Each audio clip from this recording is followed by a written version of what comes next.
Dig it! Welcome to Hardheaded Podcast. We're excited that you've joined us as we have a conversation. It's time to join the conversation. All right, welcome to another exciting episode of Hardheaded. I'm Troy Trussell, your host this evening, or morning, whenever you're listening. With me, as always, is Mr. Chet Sears and Mr. Matt Amos. This is episode 156.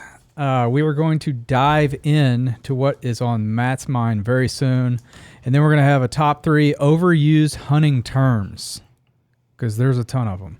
And then we're going to follow it up. Chet's going to give us a good word at the end. But to start it all off, Matt, what is happening? What is on your mind, sir? Not a lot. I'm going to be News flash. completely honest. Flash. But I was going to talk today about Black Friday, and Okay. I don't. Which was last week. Last week. I don't ever partake in the day. Yeah. I don't ever go to a store Right. on Black Friday just out of The festivities. Right. It's not even festive. It's atrocious. And so I was going to go on this whole rant because I thought that I would have just these videos of people just going crazy this year. Right. And guess what? Nobody does it anymore. They did last year. Did they? Nobody went crazy this year. I believe people went crazy this year. They just didn't put it out in the media. Maybe, The same people that go maybe. crazy on Black Friday have been looting all year. It's Black Friday whenever they want. That's true. They're going crazy every day. But what's Like CVS, we're coming for you. it's I was trying to think of Lock it up, Walgreens. I'm coming to get some of the whatever they have at Walgreens. medicine, Humidifiers? Chocolate. ankle braces. I don't know. But I was going to go and kind of talk about that a little bit, but it was just kind of funny to me. I was watching a movie, and I can't remember the name of the movie off the top of my head, but it was almost kind of like a mix between Hunger Games and I can't think of the other movie. Predator. But it was like Hunger Games. The Running Man. No, That was like it. but Kind of was. They got thrown into an arena. Yeah. well, Gladiator. what's the new one? Mel Gibson was in it a long time Mad ago. Max. Mad Max. So the new one, Beyond right? Thunderdome. No, the new one, Fury Road. Fury Road. Gotcha. When they have all The one that's not really that good. the one that's awesome. It's if you have a killer sound system, it is probably the most awesome. I saw it in the movie. theater. It was pretty It's cool. incredible. It's not a good story. Well, And the acting's, yeah. it's definitely debatable, but he's I- talking about the sound. It sounded great. Okay. I'd agree with that. I loved it, and the sound and the visuals were That, awesome. it doesn't surprise me that you loved it. But I mean, I also like what's that movie you like, Red Dawn? Except I like the new one. See, that's why it doesn't surprise me you like Mad Max Fury Road. But what You was have bad taste. But what was funny? There's a scene in Fury Road where obviously it's post-apocalyptic, and so you've got all these people at the base of the mountain, and you've got one dude up there basically controlling the water, and so he turns it on for about 5 seconds and then shuts it off, and all these people are just fighting over each other trying to get the water. Mm-hmm. And to me, that was very representative of Black Friday. That's what he said he wrote that movie about. I doubt that's what he said. And It's not. I would I like, bet I would like to You had know. me going for about 3 seconds. I would I'm like to making know that up. who he is. Did Mel Gibson write Fury Road? No. I don't know. I'm just But guessing. it's kind of funny to Mel me that Gibson writes movies like Braveheart. Well, he writes still good trying to he write. writes good flicks. Yeah. He's still trying to write The Passion Part 2. Well, it's already written. It's out there in the scripture. I know, but like he's trying to figure it out. Turn the chapter. It's Yeah. But what it's so funny to me that these huge companies, I mean, and they basically, play down to less fortunate people, pretty much, and then they make them line up. I drove by because I was going to my deer camp, and that's a whole nother episode in and of itself. But I was going out to deer camp, and on Black Friday, so I was making my drive, and I drove by a car dealership. Yeah. Mel Hamlin Ford and there were people in line. And I left early because I woke up and I was like, oh man, I'm just going to go now. And it was like 5 o'clock in the morning, and there were cars lined up already at Milhelm. What were they giving away? I have no idea. So I had to actually go back and find out. It was like there were, I don't know, they were doing a drawing or whatever. And the first however many people, there were cars valued from $99 to $900. And then if you drew that number, that's what you paid for the car, something like that. But again, it's just like, hey, we're going to turn the water on. We're in this time where everything's more expensive. I have less money than I had last year and the year before. Because everything just costs relatively, everything just costs more. And, cost of living's gone up, but pays haven't increased. And so it's just so funny that they throw these little, I don't know, nuggets. There we go. Of things out there that it's like, oh, us poor people are just gonna fight over. And I'm not necessarily poor, you know what I'm saying? But I'm like, let them eat cake. Yeah, and it's that whole society of people that you work for, Chet, that is just crazy to me.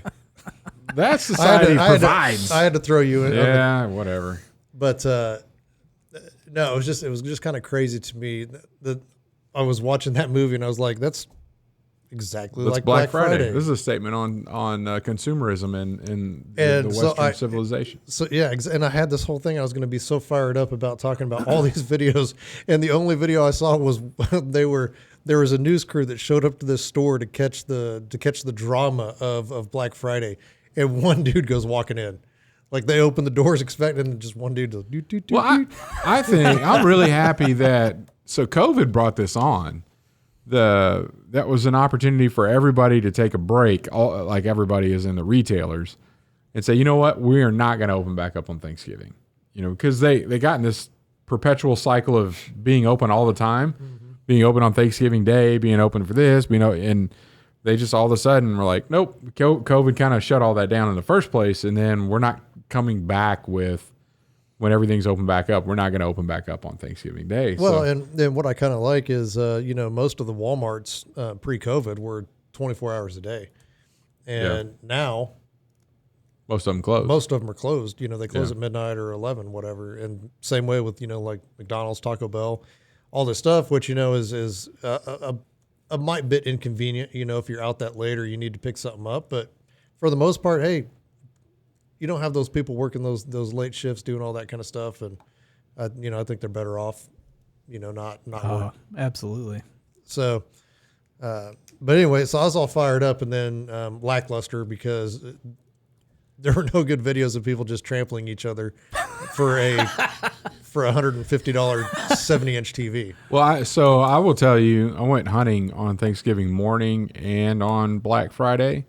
There were more people out duck hunting on Thanksgiving Day than there was Black Friday, which makes me think that duck hunting has shifted to a bunch of shoppers. I think they were out shopping instead of... well, that's good news for us. Yeah. Yeah, I didn't have to fight for a spot. Got in on my spot. Did you get any? Psh. Why are you even asking? No, seriously, did you get any? Yeah, I got it. Yes. Yeah. How many? One. Yeah. So that's about right. 100% of the ducks that we saw that came into the decoys we got. That's good.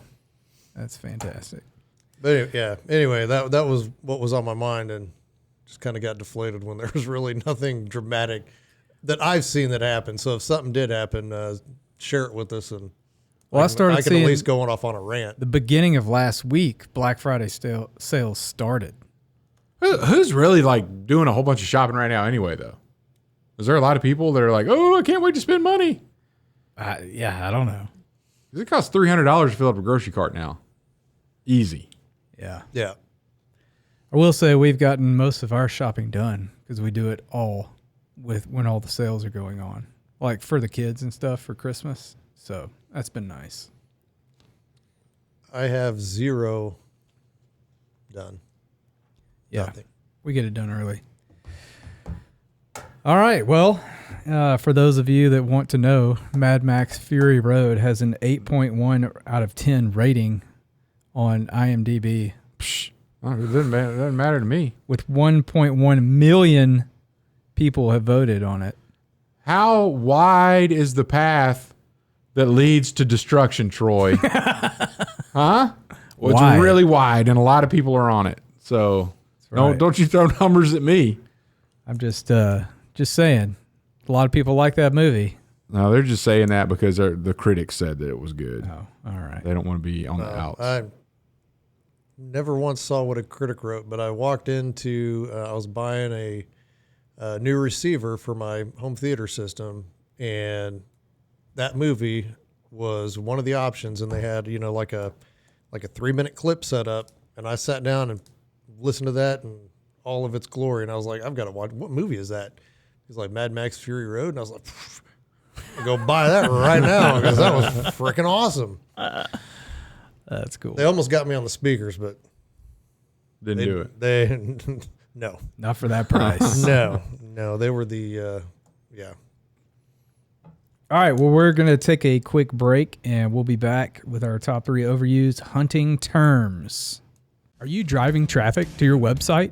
Do you have an engaging homepage? Better yet, does your homepage have a video? We recently created a video for a client about his business and the services they provide. Since he placed the video on the homepage of their website, he has had a number of clients specifically say they decided to use his services because of that video. At Trussell Media, we help businesses create engaging videos to host on their websites, email to clients, and use in their social media marketing. Contact us if you're interested in creating a video for your homepage today. TrussellMedia.com. Fill out the form at TrussellMedia.com/contact. Let us help you tell your story through video. And we're back. All right, we're back with our top 3 overused hunting terms. Chet? Pause before we go. What is it? What, you have your hand raised? Go ahead. Go. You said pause. Pause. He's pausing. I'm pausing. We're not going to get into the top 3 just yet. Okay. Because it's Deer Week in Kansas. Deer Week. Deer Week. This week. Opening rifle, anyway.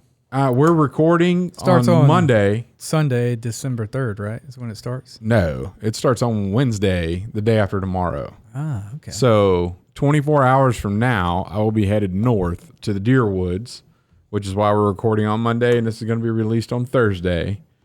And I've got some hype music. My son had a concert this weekend up at K-State, and I was just excited because I had just stopped by the deer camp on the way up there. And deer everywhere, by the way. Deer. Every time I've been up there, it's like the old days. Every time I go, I see deer. We were there for an hour, and two doe walked through camp while we were there. Like, through camp. Not on the property, just they're right there. They're just coming to say hi. They're all over the place, and I'm excited about it. And this is what's going on in my head. Like, it's just this build of excitement is just, oh, it's Monday. Guess what I'm going to be doing Wednesday morning? Cleaning a deer. I'll hopefully. tell you, and it's my number 1 most overused hunting term. Yeah. And then that's what I'm thinking about deer season. But when I actually shoot that big buck, Wah, wah, wah. no, this is going in my head.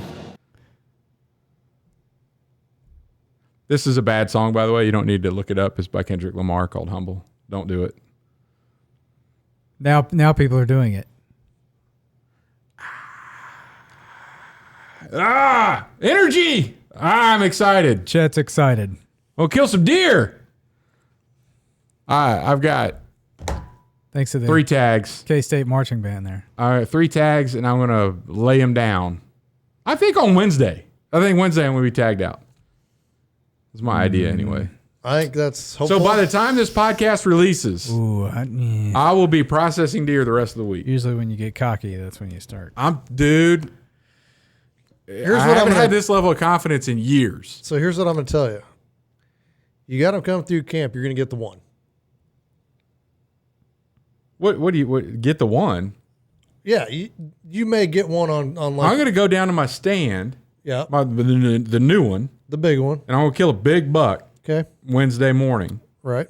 Then I'm going to come back and take a nap, eat some breakfast. Then you're going to go out in the No, afternoon. no. I'm going to wake up and look out the window of the cabin, shoot another one, walking through camp.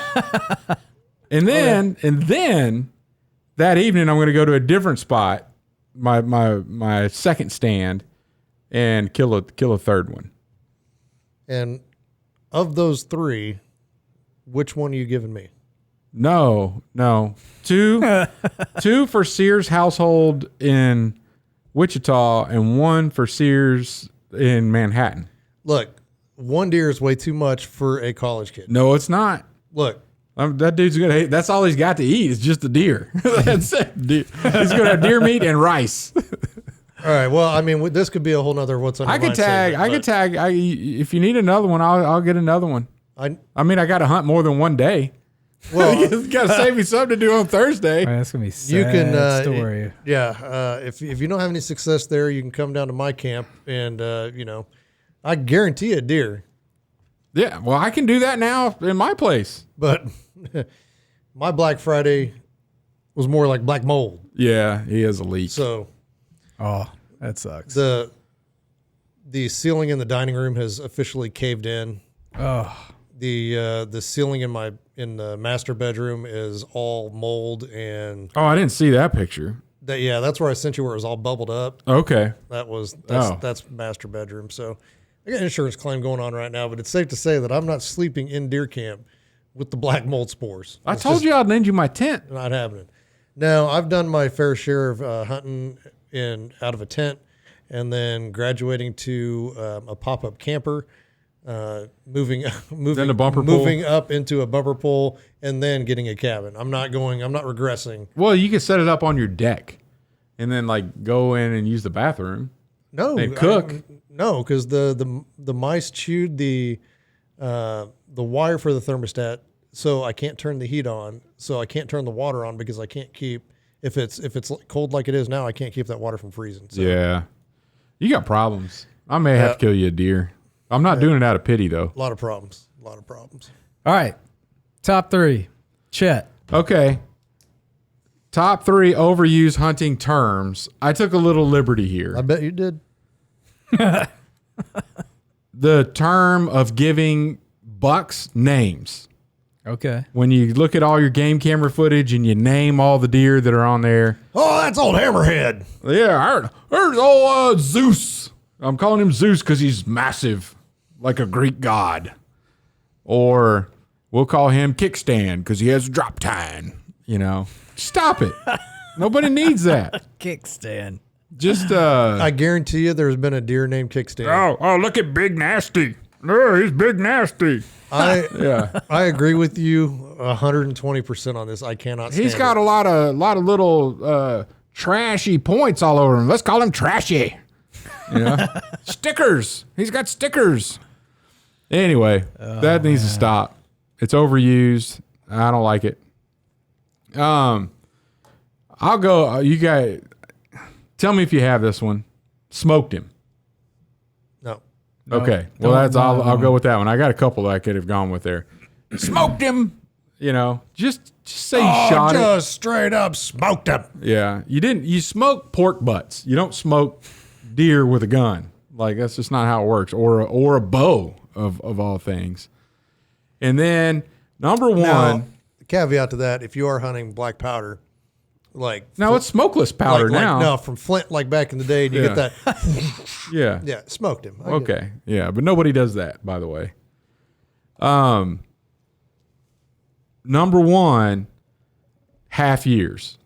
If you say that buck was 3.5 years old, 3.5. it's overused, and you got to stop doing it. It's lame. It just celebrated its half birthday. Yeah. What are you talking about? That's a 2.5-year-old buck. Shut up with the half years. Nobody needs to hear that. It's overused. And I'll give you an honorable mention that none of you guys have. And it doesn't have to do with terms. But when you're talking about shooting at something from a hunting perspective and people mimic that they're holding their gun, if you do it with your fists sideways, the ducks came in from left to right, and I was like, bow, bow, bow, and you're holding your fist like this, stop it. That is the lamest thing ever. That's pretty dumb. Just act like you're holding a gun for real. You don't do this. You know people that do that. I know I've seen somebody it. that does that. I've seen it. Yeah. Don't do that.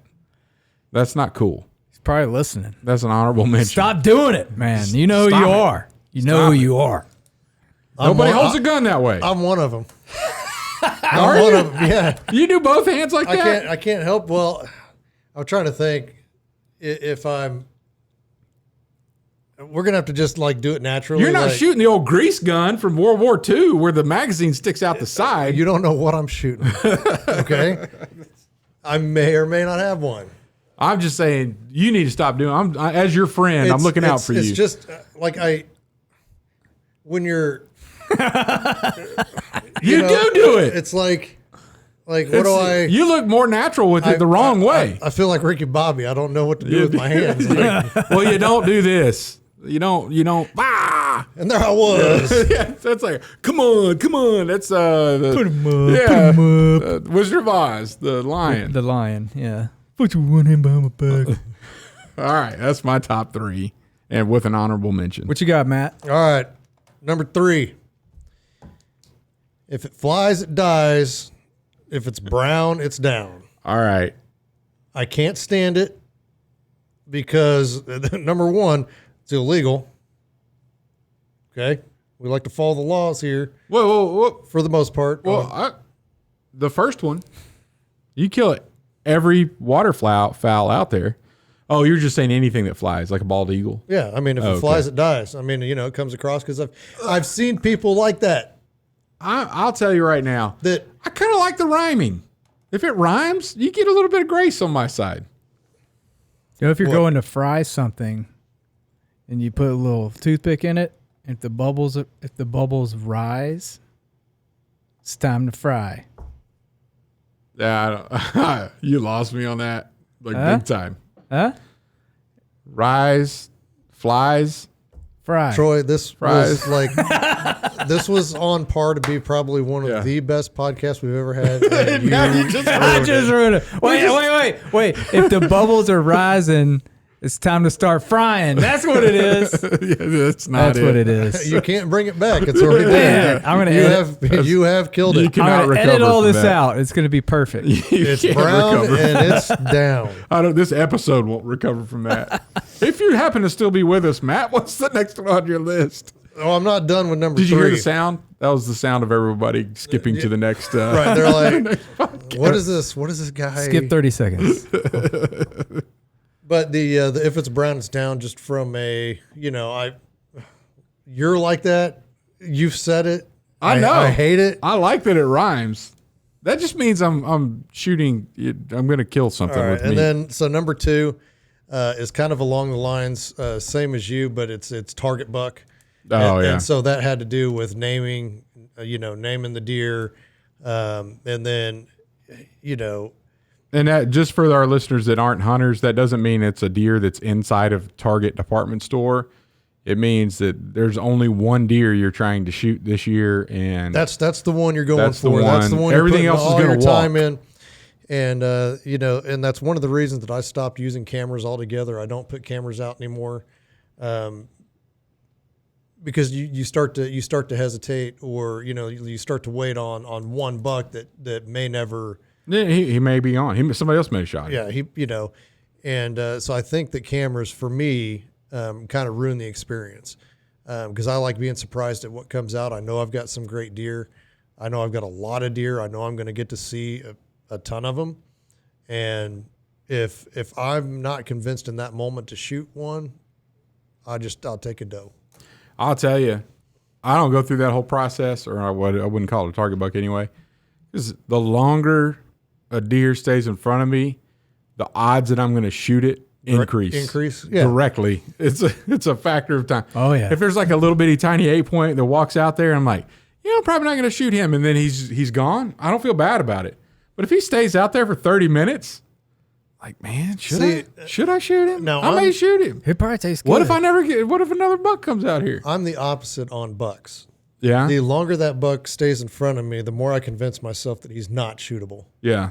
And then I'll end up like a doe. The longer a doe stays there, it's like, this just turned into, or the second she goes, Yeah. it's over. Like, that one's dead. Yeah. When you realize that a buck isn't following her, then it's like, oh, okay. I just shoot the first deer that shows up every time. 3 times. You shoot at the first deer that walks out there. Weren't we supposed to talk about something about deer stand height? Oh my gosh. So scrolling through Facebook and this photo comes up of this tree stand that's about a foot off the ground, and it's, tree stands or blind tree stand hunting for people with a fear of heights. Yeah. And I sent it to Chet, and I was like, I can't believe that we haven't talked about Troy's tree stand on this podcast yet. So the story, correct me if I'm wrong, but you had a lease up close to ours in Waubonsee County, and you were seeing all kinds of deer. And at some point you were complaining that you couldn't turn around and get on a deer without spooking it. Yeah, because I was only like 10 feet in the air. Well, we didn't know that. You're like, I'm in Troy. my tree stand. You're like, I'm in my tree stand. Troy, that was not 10 feet. And so we were like, well, man, I can't believe the deer's seen you when you're up in a ladder stand. Like that's one of the reasons you're in a ladder stand, so it's hard to be seen. And then Matt and I, in the spring or something, or we're putting corn out for you. Yeah, you asked us to go over there and do something. Check your camera. I can't remember what it was. We go driving up. What do we see? Troy's stand is eye level with the feeder. Like the deer, he's like eye to eye with the deer. Like it's no different than sitting in a camping chair. Like he's. It was not that. It was 10 feet. Absolutely not 10 feet. The bottom half of the stand, the ladder wasn't even installed. So that was a 15-foot ladder stand. It was as high as I could get up in that tree. It was a 15-foot ladder stand without the 10 feet on it. So you were 5 feet off the ground, which is maybe like you were standing I've there. got pictures to prove this nonsense. That may have been after we got onto you about it and you decided to go up higher. We were like, is that his stand? It is like right there, right? Eye level with this. Like his feet. I mean, they're right there. Yeah. Well, now we know why the deer were seeing you, because you were at eye level with the deer. I shot 2 deer. I know you from did that stand, but we know also why some deer spotted you so easily. Well, it was 10 feet at least. No, it was one of the greatest what the heck moments we just started cracking up hunting wise I've ever seen is driving up and being like, that's it. Is that doesn't make any sense to me. Kill deer out of it. You did, and you saw some good deer out of that too. Yeah. That's when I shot that 10-point. Did you recover that one, Troy? I could have jumped on him and ridden him because I was so low. That was the shoot. All right, what, you got any more on your list? That was the buck and shoot. Number 1, Chet missed again. That's your number 1? It's my number 1. Why are you tired of hearing that? I always love hearing that one. It's so overused. Like you hear it all the time. I missed? Yeah. When have I missed? All the time. With what? Legitimately anything that you put in your hands. Rifle, shotgun, pistol. I don't know what you're talking about. Chet, look, you just need to lower your deer stand. Get on eye level. Get on a level. You're just making that up because I beat you in every shooting competition we've ever held. That's false. That's complete falsification. All right, let me just, before that gets going, I got a top 3. Do you? Number 3, stabbed. Yeah, I stabbed him. Stabbed him. Yeah, no, you didn't. Unless you had to get down and really knife him. Which we know you don't do. Which I don't do. You got to call in the reinforcements. Yeah. I go wave at him and get my arrow. Yeah, it's like I'll be right back. I've got that trail camera footage somewhere of you walking out and being like, and that deer's just sitting up looking at you like, why? We haven't deer Stab hunted me, together. please. The audience, what's so astonishing here is we really haven't spent that much time deer hunting together, but boy, do we have some funny stories in just a short amount of time. Number 2, kind of like naming your deer, I had up and comer. Yep. I can't stand it. That deer's an up and coming basket. Basket rack. What do they say? Give him another year. Yeah. Up and comer needs another year. Needs another year. And then number 1, I had ground check. Ground check. What is that one? Where you ground check something, shoot it, kill it, and then go find out what it was. Oh, that's shooting it after like finishing it off? No. That's the first shot. My dad always said duck hunting. I say always said when I just hunted with him. Well, after I got into duck hunting, which was not in the household as I was already out of the house and married. But we were duck hunting together, and he's like, "What is that?" And I said, "I'm pretty sure that's like a ring neck or something like that." He's like, "Are you sure?" I'm like, "Yeah, I'm gonna." He's like, "If we shoot it, it's a lot easier to tell what it is after it's dead and on the ground." Yeah. Like, I don't know if we wanted. It may not be legal. And he's like, "Well, we'll know for sure if it's dead." And looking at it very up close. That's good. Well, that's a good top 3. All right, Chet, you want to finish this off here with a good word? With a good word. Wrestle. Actually, it's wrestle. Is the good word. So Wrestle. Jacob, you know the story of Jacob? Yeah, wrestled with God. Yeah, that's what we're going to talk about. And so, not to give you all of the background here, but Jacob, you remember Jacob and Esau, and there's Esau sold Jacob his birthright. Yep. For a bowl of soup. Must have been a really good bowl of soup. And then later, he fooled Isaac in getting the blessing from, which typically would have gone to Esau. Not necessarily firstborn gets the blessing every time. But anyway, he put hair on his arms. His mom, Rachel, helped him out, right? Rebecca helped him out to get all the hide on his arms, and she cooked a meal like Esau would have cooked it. And yeah, because Isaac was blind. And yeah. So anyway, he bolted after that because Esau said, "I'll take pleasure in killing you, boy. I'm done with you." And then 20 some odd years later, Jacob is coming back into town, and a lot has happened. Jacob got married a couple times.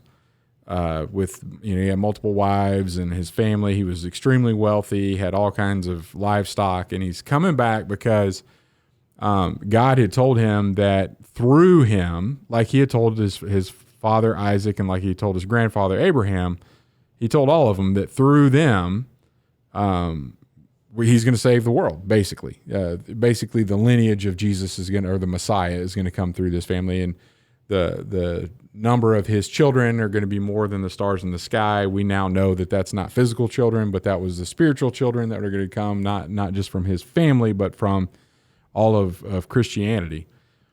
So anyway, he's coming back in, and he's scared because Esau is going to come, and he thinks, because the last time he talked to Esau 20-some odd years ago, Esau was like, "I'm going to kill you when I get a chance."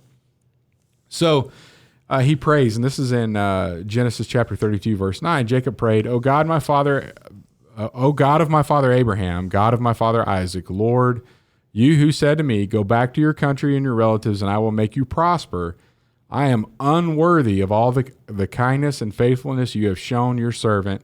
I had only my staff when I crossed this Jordan, but now I have become 2 camps. Save me, I pray, from the hand of my brother Esau, for I am afraid he will come and attack me, and also the mothers with their children. But you have said, I will surely make you prosper and will make your descendants like the sands of the sea, which cannot be counted."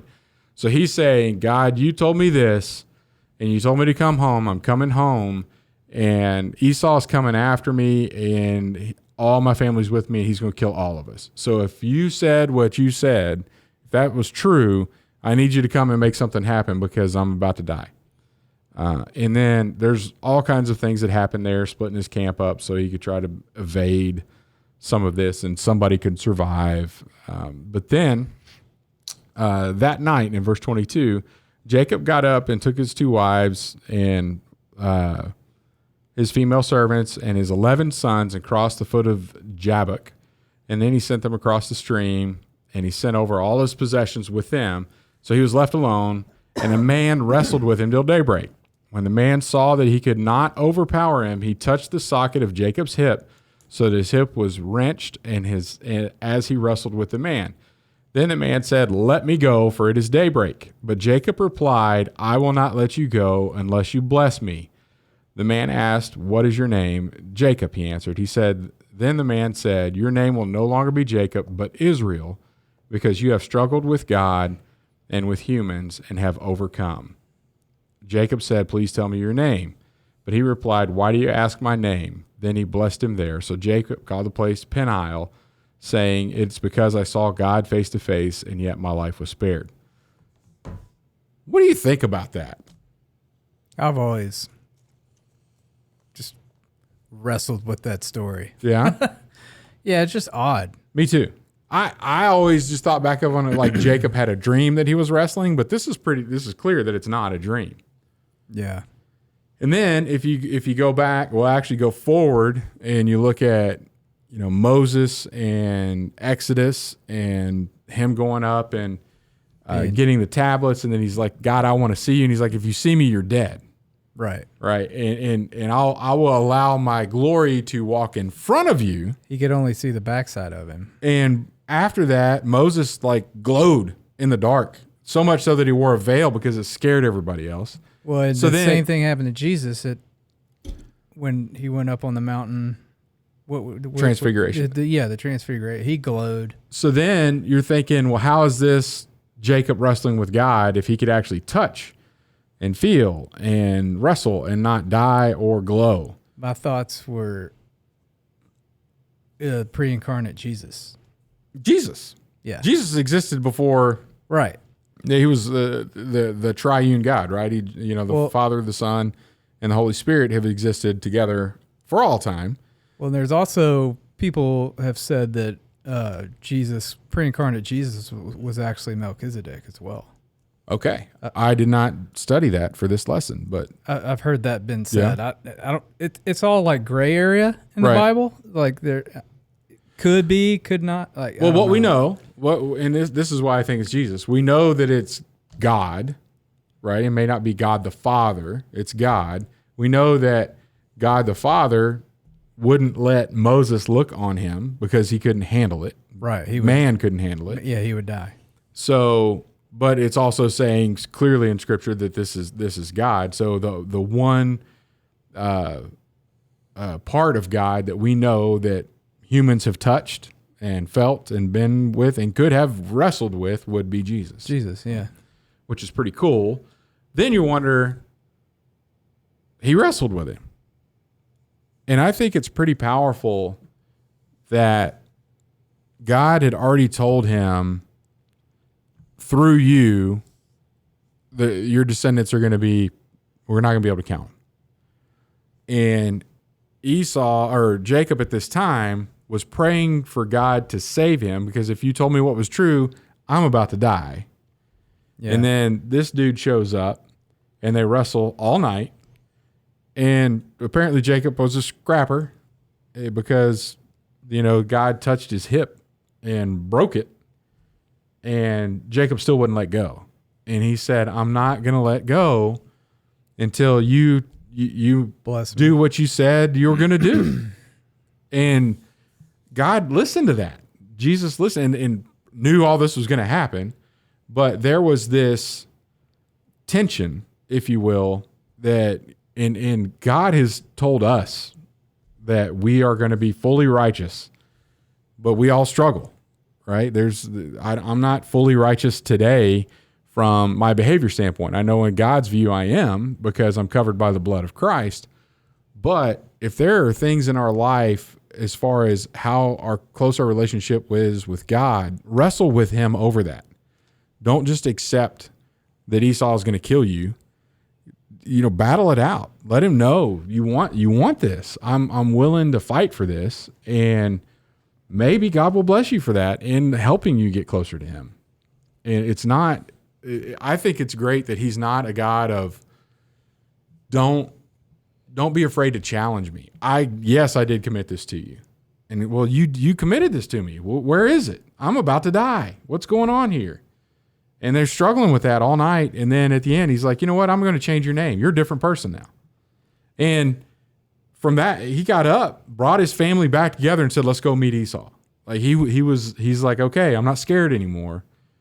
I've wrestled with God over this, and he's changed my name. He's reaffirmed what he said he was going to do, I will go face all my fears. They're not even fears anymore. And Esau was waiting with 400 men and wasn't mad. He was like, come on, dude, it's good to see you. Like you've got a family. This is great. Yeah. You know, I'm summarizing and paraphrasing. But there's just so much in this passage. What you think is going to happen isn't necessarily what's going to happen. Don't let it paralyze you. And hold fast to what God has promised you. And it's okay to wrestle with him over that. You don't have to just sit back and say, well, woe is me. None of this is working out like I thought it would. Go to God. Go to him and struggle with him. It's okay. This is in the Bible for a reason, for us. So wrestle is my good word. Man, that's really good. What passage is that? Genesis chapter 32. I read starting in verse 9 a passage, and then verse 22 is the wrestling match. Yeah, if you want to dive a little deeper, Genesis 32, go check it out. Yeah, Jacob is fascinating in and of itself because the dude was not. Well, something. All those. Well, you can say Old Testament, but all the guys, all of them in the Bible, they're just as human as we were. Man, they struggled. So, and I heard somebody say just this past Sunday, I think it was our pastor said. He quoted somebody saying that God made it a point to point out all of the main characters of the Bible, to point out every little flaw that they had, because the Bible's not about them being the hero. The Bible's about God being the hero. Yeah, I'd argue that it wasn't every flaw, but the big ones. But the major ones, yeah. So thought that was pretty cool. Thanks for listening to the Hardheaded Podcast. Don't forget to share this podcast with others to help us get the word out. Also, if you haven't yet, please rate and review the show. This helps our podcast show up in other people's suggested shows that may or may not have listened to us before. Thanks for listening, and we'll see you next week.